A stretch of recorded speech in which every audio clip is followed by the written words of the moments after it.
अस्सलाम वालेकुम रहमतुल्लाहि वबरकातुहू। नाज़रीन कराम, अगर आप भी क्रिकेट के दीवाने हैं तो आप लोगों के लिए बड़ी खुशखबरी हम लाए हैं कि पाकिस्तान टीम के अंदर तब्दीलियां होने जा रही हैं। बिल्कुल सिलसिला रखी गया, 2 से 3 तब्दीलियों की बात गई सुनाई दी जा रही है। फ़ोन खड़काए जा रहे हैं पीसीबी की जानिब, और पीसीबी भी इस बात पर कायल हो चुका है कि T20 वर्ल्ड कप से पहले यानी कि 15 अक्टूबर से पहले पाकिस्तान के स्क्वाड के अंदर 2 से 3 तब्दीलियां कर दी जाएंगी। अब वो कौन सी तब्दीलियां हैं जो करनी चाहिए वो मैं आपको बताने जा रहा हूँ, लेकिन आप लोगों ने भी अपनी राय ज़रूर देनी है। तो जो मलिक साहब शर्जील खान के हक़ में गए वो इस वीडियो को दिल से लाइक कर दें। इमाद वसीम के हक़ में गए लाइक लाजमी कर दीजिएगा, चैनल को भी सब्सक्राइब कर दीजिएगा। अब मेन सवाल उठता है कि हम उन खिलाड़ियों को लेंगे जो बहुत ज़्यादा फिट हैं, सुपर फिट हैं। सुपर फिट तो हमारा कप्तान भी नहीं है, यानी कि उसकी भी फील्डिंग आपके सामने थी। आज 2 कैचेस बाबर आजम साहब ने ड्रॉप किए हैं।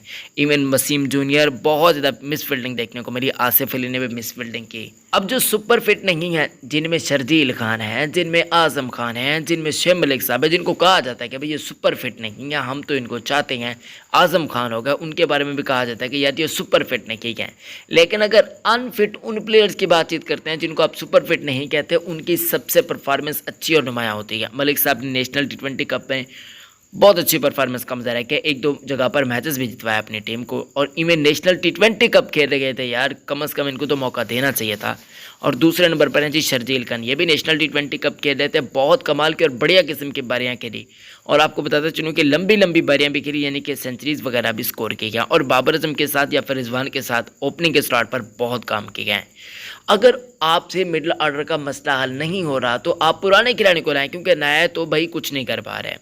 इसके अलावा फ़खरे पाकिस्तान फ़खर जमान कन्फर्म तौर पर ऑफिशियल तौर पर पाकिस्तान स्क्वाड के अंदर आ जाएंगे। उतने ही चांसेस तकरीबन अब सरफराज अहमद के भी पैदा हो सकते हैं, क्योंकि मोहम्मद आरिस जिनको मौका देंगे तो उनके अंदर इतनी अहलियत मौजूद नहीं है। आपके सामने क्या है।